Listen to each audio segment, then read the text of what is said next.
President Donald Trump has ordered a blockade of sanctioned oil tankers entering and leaving Venezuela, dramatically escalating pressure on President Nicolas Maduro. As the United States builds up its military presence in the region, Trump announced the move on social media, claiming that Venezuela is now surrounded by what he called the largest armada ever assembled in the history of South America.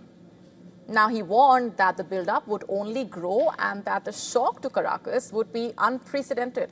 The move threatens to choke off the economic lifeline of an already struggling nation.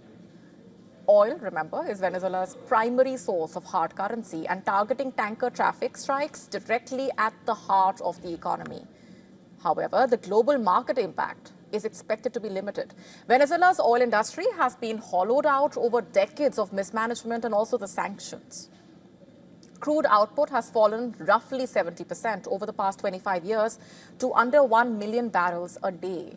Even so, the markets reacted. U.S. crude prices rose at as much as 1.7%, rebounding from near 5-year lows. Caracas has condemned the blockade, meanwhile, as reckless and illegal.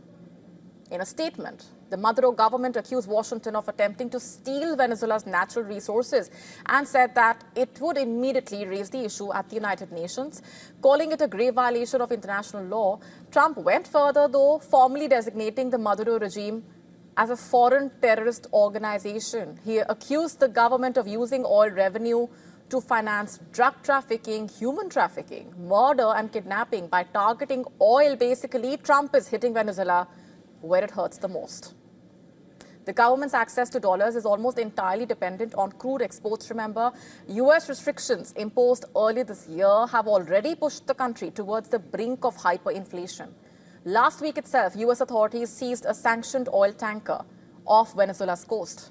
And in the days that followed, multiple supertankers reversed course, a clear sign that the pressure campaign is having an immediate effect. The Pentagon also stepped up operations in nearby waters, carrying out more than 20 strikes against vessels accused of drug trafficking near Venezuela and Colombia.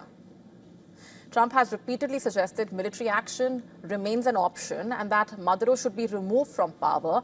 And analysts are warning that this campaign is still in its early stages, with the likelihood of further escalation growing as time passes by. And for Venezuela, already economically crippled and politically isolated, the blockade marks a dangerous new phase in its standoff with the United States. To stay up to speed with the latest news, download the WION app and subscribe to our YouTube channel.